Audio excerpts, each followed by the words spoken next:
ሰምቻለሁ። ድምጽ ስጠው ጋይስ። ስግጥ የሚለው ቃል ብናቆም ይሻላል። ምክንያቱም በጣም ብዙ ሰዎችን እያስቆጣን ያለው አይኖ እናንተ እንደምትወዱት እርግጠኛ ነኝ። ግን እኔ ስራዬን መስራት አልቻልኩኝ በስነ ስርዓት ማለት ነው። አንድ እኔ እውነቴን ነው የምላችሁ፣ በቃ በሰላም በፍቅር መስራት ነው የምፈልገው። ህይወቴን ኢንጆይ ማድረግ ነው የምፈልገው። ስለዚህ ከሰላሜ በላይ ደግሞ ቫልዩ ማድረገው ነገር የለም። እውነት ለመናገር ነው የምላችሁ እና ስግጥ የሚለው ቃል እናቁመው፣ አንጠቀመው። and አይዲያው መስራት ነው። እንስራ በቃ ራሳችንን እናዳምጥ፣ ተግተን እንስራ። ከአይምሯችን በላይ ልባችንን እናዳምጥ። እግዚአብሔር በልባችን ነው የሚደርሰን። and ዓላማችን እንቁም። አይዲያው እሱ ነው። አይዲያውን ብቻ ይዘን እንጠቀምበት። ስግጥ የሚለው ቃል ግን መጠቀም እናቁም። ወዳችኋለሁ። መጠቀም እናቁም ብሏል። እንግዲህ ይሄ ብቻ አይደለም።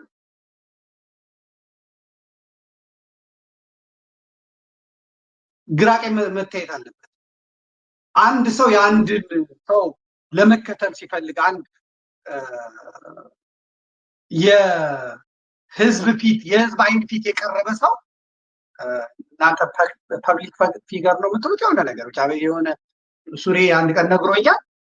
እንደዛ በቃ ለህዝብ እይታ የበቃ ሰውና ማህበረሰብ የሚመለከተው ሚዲያ ላይ የወጣ ሰው፣ አደባባይ ላይ የወጣ ሰው፣ ለሸቀጥ የወጣ ሰው ከዛ በኋላ እኔ የህዝብ ምሳሌ ነኝ፣ እኔ ኢትዮጵያን አሻጋሪ ነኝ፣ እኔ ቴዎድሮስ ነኝ፣ እኔ ኢትዮጵያን እንደዚህ አይነት ስሜት ያለው ሰው ይጠናል። ማን ነው ይሄ ሰውዬ? እዚህ ያደረሰው ምኑ ነው ጂኒየስ የሆነው? እሱን ጂኒየስ ያደረገው ምንድን ነው? ይጠናል። በትዳሩ ነው አይደለም? ያ ይጠናል፣ ትዳሩ ይጠናል። ሲጠና በአንዲት ሚስት የጸና ነው ወይ? ልጆቹን ያከበረ ነው ወይ? የህይወቱ ቅድስና የህይወቱ ይጠናል። ከዛ ያ ሲጣለው ደስ ይላል። ከዛ ይሄ በጣም እንትን የሚል ነገር ሲጠና ምንድን የሚያስተምረው? በማጭበርበር በደደብነት በስንፍና እስከ ናሳ ድረስ እንግዲህ አሜሪካን ያህል የከሌ ልጅ ናሳ ሄደ፣ የከሌ ልጅ ናሳ ሄዷል፣ የከሌ ልጅ እንደዚህ ሄዷል ሲባል እንግዲህ ናሳ የሚወስደው ብለን የምናስበው ሰው ምንድን ነው? ስትሬት ኤ ያመጣ ከኬጂ ከዋለ ህፃናት ጀምሮ እስከ 12ኛ ክፍል አንደኛ ሁለተኛ ሲወጣ ከሴክሽን አንደኛ ሲወጣ የነበረ ጂኒየስ በፊዚክሱ በኬሚስትሪው በማትሱ በቃ የት የደረሰ ሰው ነው ናሳ ሄደ የምንለው። እነሱም ይፈልጉታል። ውጤቱን አይተው ነው፣ ሰርቲፊኬቱን አይተው ነው። ነገር ግን ይሄ ልጅ የሚነግረንን እንስማው። ምን የምንማረው አሁን? እኔ እኮ እያረኩ ያለሁት አዶናይን ራሱ እያዳንኩት እኮ አዶናይን እያዳንኩት ነው። ቅርብ አዳሪ ነው። በአጭር የሚቀጭ ልጅ ነው። ጭንቀት ራሱ ይገደዋል። አወጣጡ እንደ ጤዛ ነው። ጤዛ ደግሞ ፀሐይ እስኪወጣ ነው። ስር የለውም፣ መሰረት የለውም። እሱ ላይ እየተጠቀሙ ያሉት ሌሎች ናቸው። መኪና እየሰጡ ብር እየሰጡ እሱ ማገናዘብ አልቻለም፣ መጠንቀቅ አልቻለም። እንኳን እንዲህ ሚሊዮኖች የሚያዩትና አይኑን እንዲፈጥበት የተደረገ ሰው ይቅርና እያንዳንዱ ሰው አማካሪ ሊኖረው ይገባል። አማካሪ አለው። እዚህ ቦታ ስትቀርብ የምትቀርብባቸው እድሜያቸው እዚህ ያህል ነው። መሰማት ያለበት መነገር ያለበት ይሄን ነው። እንቅስቃሴ ይሄንን ነው።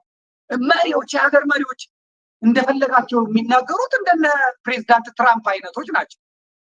እንደ ልቡ ማለት ነው። እሳቸውም ፖለቲካ ህይወቱ ስላልነበረ ነው። ነጋዴ ነው። ከዛ መጥቶ ፖለቲከኛ ነው። በፖለቲካ ውስጥ ያለፉ ሰዎች ግን ለቃላቸው ይጠነቀቃሉ። ለሚናገሩት ነገር ኃላፊነት ይወስዳሉ። ይህን ብናገረው ሀገራት ይቀየማሉ፣ ግለሰቡ ይቀየማሉ ምናምን ይላሉ። ግን አለ እንደ ፕሬዚዳንት ትራምፕ ነጋዴ ነው። መጡ፣ ገንዘባቸው ፕሬዚዳንት አደረጋቸው። ከዛ አንተ ስቱፒድ ነህ፣ አንተ እንደዚህ ነህ፣ በጣም እንግሊዝኛ በጣም ጥሩ ነው፣ እጅን ሲጨብጥ ነቅንቆ ምናምን ይዛል። መሰረት በፖለቲካው መሰረት ውስጥ እንትን ብለህ ሳትመጣ ስትቀር ማለት ነው።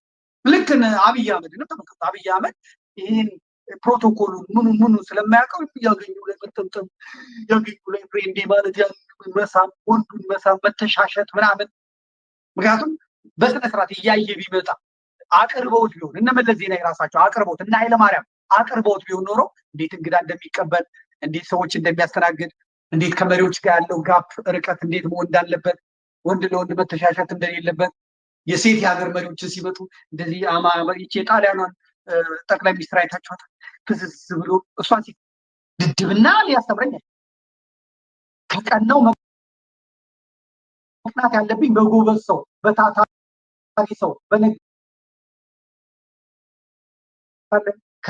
እኔ ሊያስተምረኝ የሚችለው ከኔ የተሻለ ነገር ያለው ሰው ነው እንጂ እኔ ሊመክረኝ የሚችለው እኔ ሰው እኮ ከህይወት ይማራል ካረማመዳቸው እንማራለን ከህይወታቸው እንማራለን ካካሄዳቸው እንማራለን ከስኬታቸው እንማራለን ከውድቀታቸው እንማራለን ደደብ ምንም ሊያስተምረኝ ድድብና ሊያስተምረኝ ከቀናው መቅናት ያለብኝ በጎበዝ ሰው በታታሪ ሰው በነጋዴ ሰው በሰራተኛ ሰው በገበሬ ሰው ነው እንጂ በሰነፍ ምንም ማለት ነው ጋለሞታ ዘማዊ እኔን አያስተምረኝ ትውልድንም አያንጽ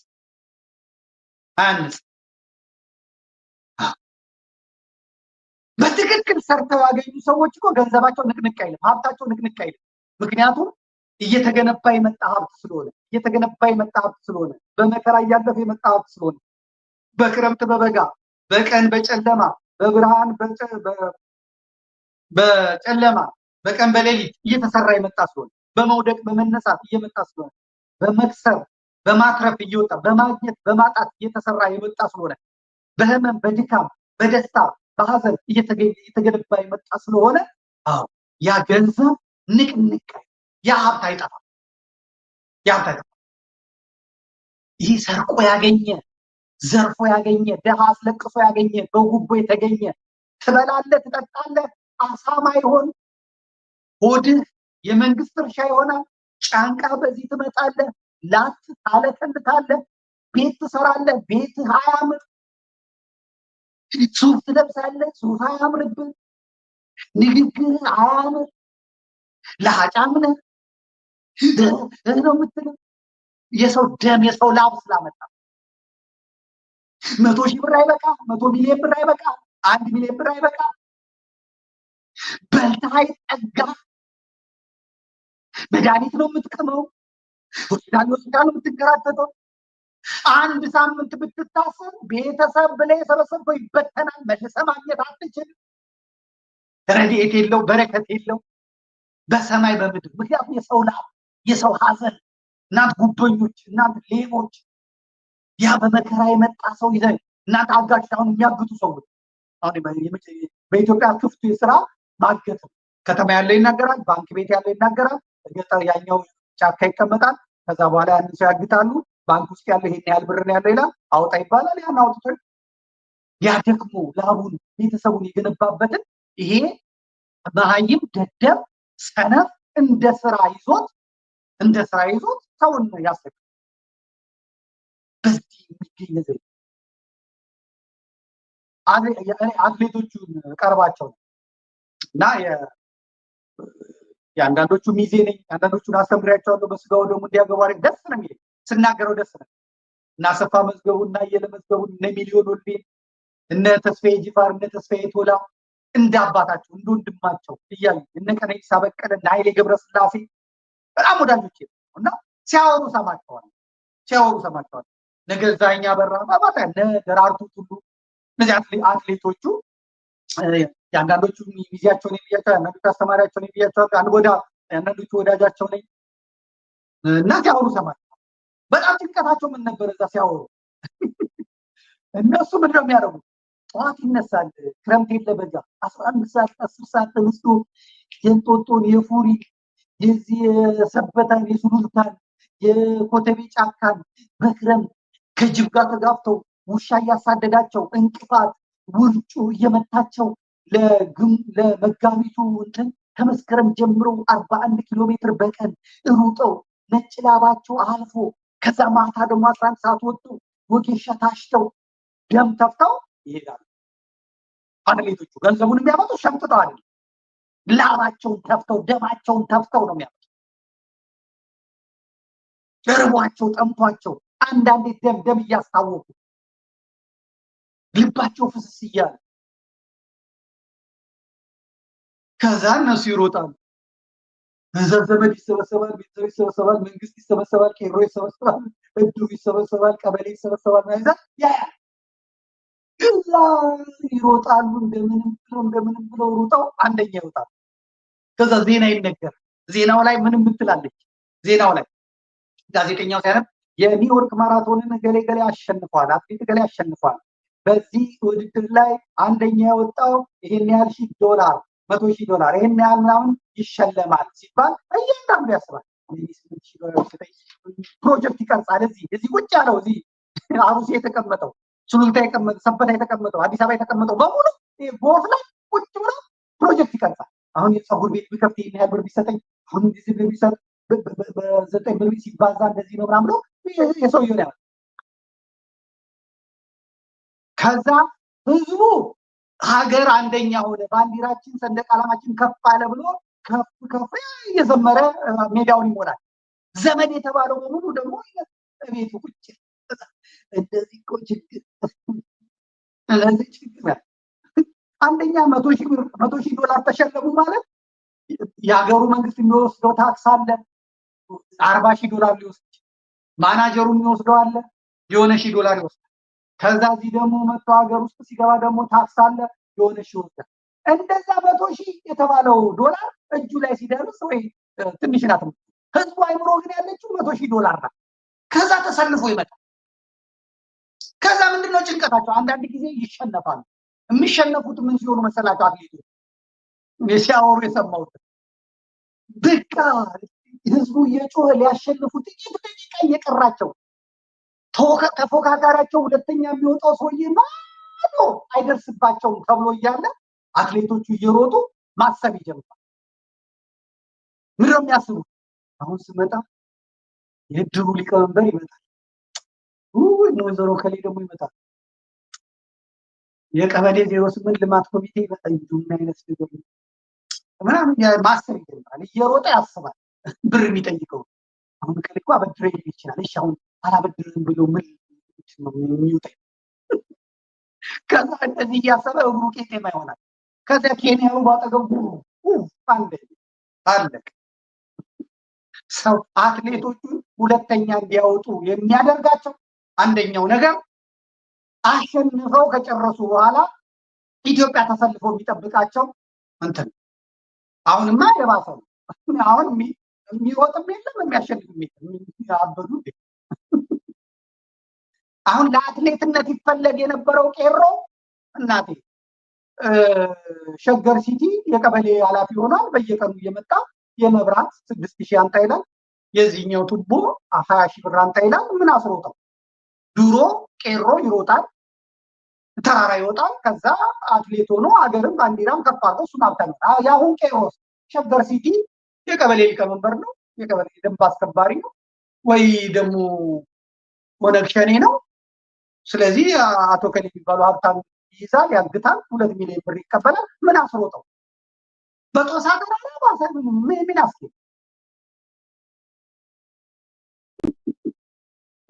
በእውነት አትሌቶቹ በጣም ነው የሚያሳዝኑት። አንዳንዶቹ ዜግነታቸውን የሚቀይሩት ለዚህ ይመስለኛል። አሁን እዛ ለሆላንድ የምትሮጠዋ ልጅ አገኘች፣ የሚከፈላትን ይከፈላታል፣ ታክሷን ትቆርጣለች፣ አለቀ። በሀገሯ ነው ያለች። እዛ እድር አይመጣም፣ የልማት ኮሚቴ አይመጣም፣ የዕቁብ ዳኛ አይመጣም፣ አጎት አክስት አይመጣም። አለ ሰላሟን አግኝቶ እዛ ይኖራል ማለት ነው። እና ሰውን የምንቀናበት መሆን አለ። አርአያ ምናል እንደ ኃይሌ ልሁን፣ እንደ ሚሊዮን ልሁን፣ እንደ አሰፋ እንደ ተስፋዬ ልሁን፣ እንደ ገዛዬ ልሁን፣ እንደ ገሌ ልሁን ብሎ ሰዎች የሚቀኑበት እንጂ ደደቡን የሚባል እና ኃይሌን ስትሆንስ እንዴት ነው የምትሆነው? ደም ተፍተህ ወድቀህ ተነስተህ። እነሱን እኮ ገንዘብ የሚጠይቃቸው ሰው ዝናብ ዘንቧል ዛሬ ስራ አልሄድም ብሎ ብርድ ልብስ አድርጎ ድህነቱን ለብሶ ይተኛል። ኃይሌ ገብረስላሴ እንትን እያደረገበት ይመጣል። ከዛስ ምን ይባላል? ኃይሌ ገብረስላሴ ስቀንቀናም ነው። ኃይሌ ገብረስላሴ ስቁንቁን ነው አይደማው በጣም አቃቂ ያወጣል እና የሮጠው ላንተ ነው እንዴ ደም የጠፋው ላንተ ነው እንዴ ዛሬ ዝናብ ነው አልወጣም ዛሬ ብርድ ነው አልወጣም ብለህ ችግር በራስ ላይ ጠርተህ ረሃብ በራስ ላይ ጠርተህ ስንፍና ቤቷን በላይ እንድትሰራ አድርገህ ከጅብ ከውሻ ከበረዶ ከዝናብ ከውርጭ ታግሎ ገንዘቡን ያመጣውን ሰውዬ አንተ ቁጭ ብለህ ምናምን ልትበላ ትፈልግ ድንጋይ ብለህ የሚሰጥ ገንዘብ ደግሞ ያልቃል ዘላቂ ነገር ነው አንተን የሚያውቀው ለሰውየው አሳውን የምትሰጠው ምን ያደርጋል አሳው እንዴት እንደሚጠመድ ካሳየው አንተን አይፈልግም አሳውን ያጠምዳል ይሸጣል ገንዘብ ያለው አሳውን አጥብቄን ጋብለ ሰነፍ ነው ማለት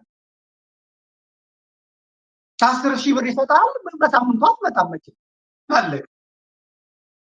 ብትማርበት ምን ብትልበት ነው ለዛ ነው የሚለው እና ይሄ ደድቡ ምናምን ያለው ሰው እሱም ሊያን ፕሮግራም ካቀረብን በኋላ ሌሎችም ተናግረዋል አንድ በጣም ግሩም ሐሳብ የሚያቀርባል እንግዲህ ከሌቢ የተናገርኩት ሌላ ቀን ሊያጠፋ ስለሚችል ነው እስካሁን ምንም አላገኘሁበትም ዴይ 7 የሚባል የዩቲዩብ ቻናል ያለው ልጅ አለ በቃ እኔ የምፈልጋትን ኢትዮጵያ እኔ የምፈልጋትን ሃይማኖት ሰዎች መሆን አለባቸው ብሎ ከዚህ ከመንፈስ ጋር የሚታገል እሱም በደንብ ተናግሯል እኛም ሳምንት ተናግረናል ተናግረናል ሌሎችም ደግሞ ሰዎች መጣው ትልልቅ ሰዎችም ጽፈዋል ትክክል አይደለም እንዲህ አይነት ነገር ምንድነው መንግስት እየፈለገ ያለው ብሎ ተናግሯል ልጁ ወጥቶ ጋይስ ይሄንን ሰግጥ የሚለውን ነገር አንጠቀምበት የሚል ነገር ሲናገር ሰምቻለሁ ጋይስ መጠቀም የለብን ዜናውን ተከታተሉት የልጆች የትምህርት ቤት ክፍያ መጨመሩ ወላጆችን እንዳሳሰባቸው ተናገሩ ሁኔታው በዚህ ከቀጠለ ልጆቻችንን እስከ 7ኛ ክፍል ብቻ አስተምረን ዶክተር ለማድረግ እንገደዳለን ብለዋል የትምህርት ሚኒስቴርም ጉዳዩን እንዲያጠናው በተረጋጋሚ ቢነገረውም አስገራሚ ነገር የትምህርት ሚኒስቴርም እንደ ሰነፍ ተማሪ አጥና ሲባል ነው የሚያጠናው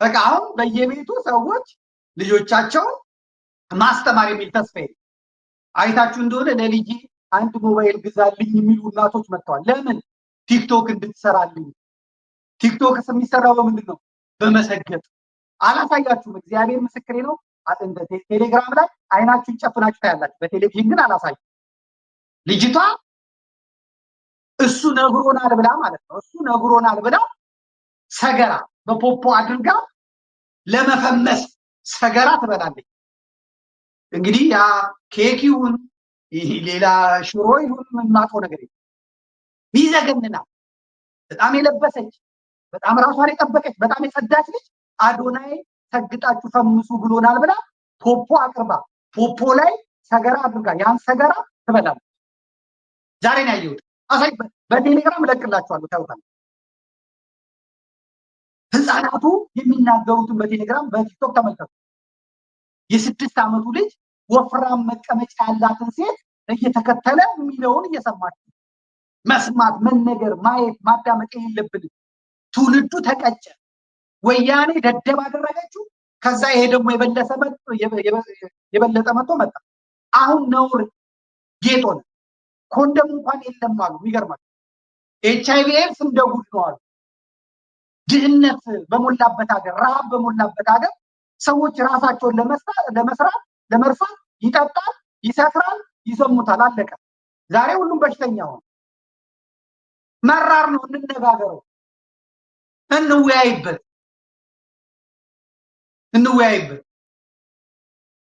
ትክክል አይደለም ይሄን ስንናገር ትግሬ ነው እንዴ ሰይፉ ፋንታውን እኮ ገናለው ለምን እንዴት ነው ይተናገራለ ማርያም ብሏል እኮ ምናምን ነው ትክክል አይደለም ሽማግሌ ጠፍቷል አስመሳይ ነው ያለው ወራዳ ነው ያለው ሆዳም ነው ያለው ሽማግሌ አሁን እኮ ሽማግሌ የሆነው ሰው በሙሉ ደርግ ያደነዘዘው ጭንቅላቱን የሰረቀው ወያኔ ያኮላሸው ሆዳም ማህይም ያደረገው አብይ አህመድ መጥቶ የሰው እጅ እንዲጠብቅ ገረድ አሽከር እንዲሆን ያደረገው ህዝብ እኮ ነው። የሚኮራ የለም። አሁን መብቴ ነው የሚል የለም። ስለ ህግ የሚያወራ የለም። ስለሚቀጥለው ትውልድ የሚያስብ የለም። ሽማግሌው ቀለለ፣ አሮጊቱ ቀለለ፣ ወጣቱ ቀለለ፣ ካህኑ ቀለለ፣ መነኩሴው ቀለለ፣ ሼኩ ቀለለ፣ ፓስተሩ ቀለለ፣ ትውልድ ቀለለ። ቀለለ። በህይወታችሁ እንዲህ አይነት ፕሮግራም አትሰሙ። እስቲ ቴሌቪዥኖቻችሁን ክፈቱ። ወራዳ ብቻ ነው የምታዩት። እዚህ ኢቢኤስ ላይ፣ ኢቢሲ ላይ፣ ዋልታ ላይ፣ ኦቤን ላይ ወራዳ ደደብነት እኮ ማስታወቂያ እየተሰራለት ደደብነት። ተመርጠው የሚቀርቡ የዘነጡ ከረባት ያደረጉ ሰዎች በትልቅ የቴሌቪዥን ስክሪን ላይ ቀርበው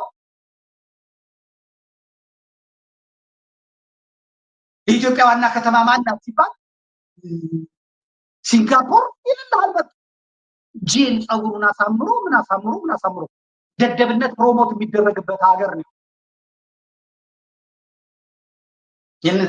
የነዚያ ትላል ሊቃውንቶቿን ጨርሳ ደርግ የሚባለው የኦሮሞማ ኃይል መጥቶ የግርማዊ ቀዳማዊ ኃይለ ሥላሴ ናቸው የዛ ዘመን ስርዓት ናቸው የደከመባቸው ብሎ እንዳለ ጨፍጭፎ ሊቃውንቱን ባዶ አደረገ። ከዛ መንግስቱ ኃይለማርያም ደግሞ ከዛ በኋላ የመጡትን ቀይ ሽብር ምናምን ባዶ አደረጉ።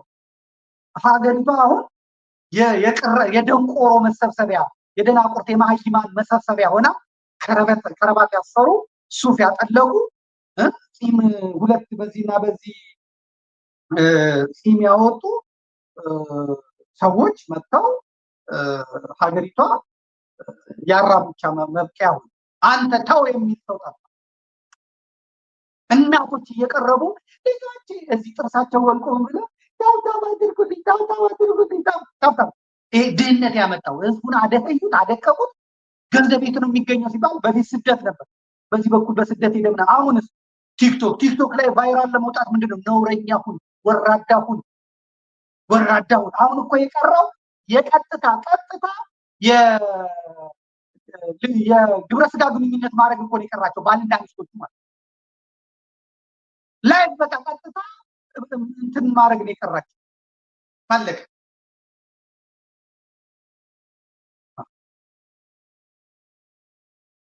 ቅጣት ተብሎ ገንዘብ ለማግኘት ነው ያውላ እዛ ጌም ይጫወታሉ። ቅጣት ቅድም ሽላጭው ቅድቧን ትለጫለች። ፓንቲሽን በነጠላ አድርገሽ አውልቂው።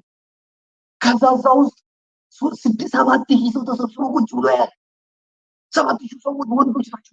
ወንዶች ሴት ቁጭ ብለው ሚስት እያለው ቁጭ ብሎ የሴትዮዋ ፓንት ሲወልቅ ከሚስት የተለየ ምንድን ነው? በደንብ ጡቷን በደንብ አስገልጥልን ይሉታል። ያው እንትኖች ጊፍተሮቼ ናቸው። ትንሽ ጫፉን እንደዚህ ጡቱን አልገለጠችልንም። ያው ሰተናል፣ አበባ ሰተናል።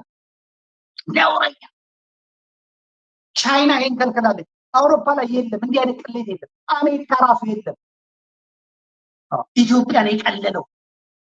በቲክቶክ መማር ይቻላል፣ በቲክቶክ መስራት ይቻላል።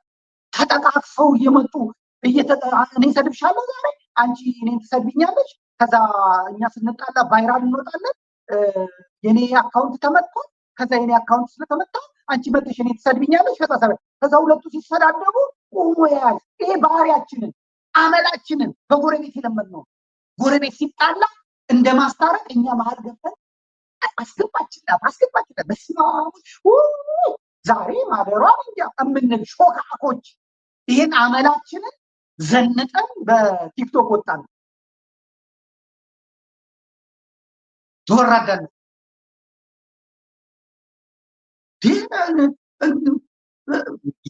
ይስተካከላል ብዬ አይደለም፣ አይስተካከልም። አንድ ልጅ በጣም የወደድኩት ልጁን ወድጄዋለሁ፣ የተናገረውን ቃል ወደድኩት እና ማነው ስሙ በመድኃኒዓለም ሴቶችን ሲመጣ ጥርግርግ የሚያደርግ የሚሰድባቸው ልጅ ማለት እና ሲናገር ሰሙ። እኔ ደሞዜ እና ያልነበረ እንደዚህ ነበር የምሰራው። ስለዚህ ልክ ስሳደብ ቫይራል ወጣው እና ለመሰደብ የሚመጣው ህዝብ በጣም በዛ አለቀ። ስለዚህ ገንዘብ ማግኘት ጀመርኩ። በአንድ ጊዜ 100 ምናምን ሺህ ፎሎወር አገኘሁ። ከዛ ገንዘብ አገኘሁ። ዛሬ በቲክቶክ የማገኘውን ገንዘብ በምንም አላገኝም። በሄድበት ቦታ ይጋበዛል፣ መኪናው ሲገባ ይለቀቅለታል። ምንድነው ያደረገው እሱ? ሴቶቹ ይመጣሉ፣ በቃ ጥንቅርኩሳቸውን አውጥቶ አፈር ከድሜ ያበላቸዋል። በሱ ለመሰደብ ይመጣሉ። ምንድነው ጥቅማቸው ብዬ ሳይ እነሱ በዛ ሰዓት የሚያያቸው ሰው ይበዛል፣ ፎሎወራቸው ይበዛል። በመሰደብ እንዲህ አይነት ተዋርዶ የሚበላ ገንዘብ፣ ተረግጦ የሚበላ ገንዘብ ይህን ውርደት ለምደው ነው ዱባይ እየሄዱ እላያቸው ላይ እየተሸና እላያቸው ላይ እየተጸዳዱ ሴቶች እህቶቻችን ክፍያው ራሱ በጣም ብዙ ነው። የአረብ ሽንት ቤት ሆነው እየተጸዳዱባቸው ከየትኛውም ዓለም መጥተው እየተጸዳዱባቸው ገንዘቡን እንዴት እንደማመጣው እኮ እኔ ነኝ የማውቀው ይላል። እንን ዛሬ ካልተቃወሙ የኢትዮጵያ አምላክ ይፋረድብኛል። እኔ አምላኬ ይፋረደኝ፣ በልጆቼ ይቀጣል። ነውር የተበረታታበት ጊዜ ባለፈው ተናገር ወያኔ እንዲህ ልታጠፋው ስትል ህዝቡ ግን እና አብሮ የተቀላቀሉ ትንሽ እንጥፍጣፊ ነገር ስለነበራቸው አስቆሟል። በ50 ሳንቲም የሴክስ ፊልም እየታየ የፖርኖ ፊልም እየታየ ዶሮ ማነቂያ፣ ሰባተኛ፣ ቂርቆስ፣ ሾላ ገበያ፣ ሳሪስ ምናምን እየታየ ደግሞ ሴተኛ አዳሪዎች ባሉበት መንደር እየተከፈተ ከዛ የገጠረው ምኑ በ50 ሳንቲም እንዲገባ ይደረጋል። ከዛ እዛ ፈረንጆቹ የዝሙት ፊልማቸውን ሲሰሩ ይመለከታል። ልክ ሲወጣ ደግሞ ሴተኛ አዳሪዎቹ ቅባት ተቀባብተው አጭር ቀሚስ አድርገው ይጠብቁታል። ይጠይቃታል። 1 ብር 2 ብር ትለዋለች። እዛ ግሎን የመጣው እዛ ፈንድቶን የመጣው ይገባል። ከዛ ይተለ እዚህ ምርቱ ደጅ ይቀመጥና ከዛ ትሰበካላችሁ። ልክ ስትረዱ መታችሁ እዛ ምርቱን ትጠቀማላችሁ ማለት። ከዛ ኢትዮጵያ በኤችአይቪ ኤድስ አንደኛ ሆነች፣ ሁለተኛ ሆነች። ስንት ትዳር ፈረሰ፣ ስንት የት ይደርሳሉ ወጣቶች ተቀጩ።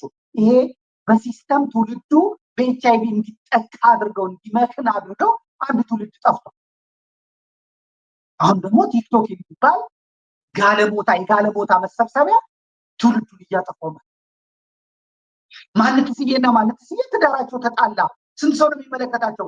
20,000 ሰው፣ 30,000 ሰው። ማንትስዬ የምትባል ዶክተር ናት ተብላ ትመጣለች። ለማሳረግ እሷን እንትን ለማለት 2,000 3,000 ድራም ምናምን ትቀበላለች። ከዛ ሴቶቹ እዛ ይገባሉ። ዶክተር ናት ተብላለች። እራሷ የአረብ ገረድ የነበረች። ከዛ እዛ መጥቶ ስንት ሰው ይመለከታል? 29,000 ሰው ላዛሬ ቁጭ ብሎ እንደ ንስሐ አባት ይናዘዛል። ይሄ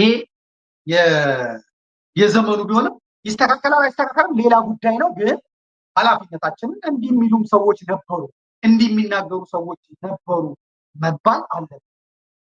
እኔን ሊያስተምረኝ የሚችለው ከኔ የተሻለ ነገር ያለው ሰው ነው እንጂ እኔ ሊመክረኝ የሚችለው ሰው እኮ ከህይወት ይማራል። ከአረማመዳቸው እንማራለን፣ ከህይወታቸው እንማራለን፣ ከአካሄዳቸው እንማራለን፣ ከስኬታቸው እንማራለን፣ ከውድቀታቸው እንማራለን። ደደብ ምንም ሊያስተምረኝ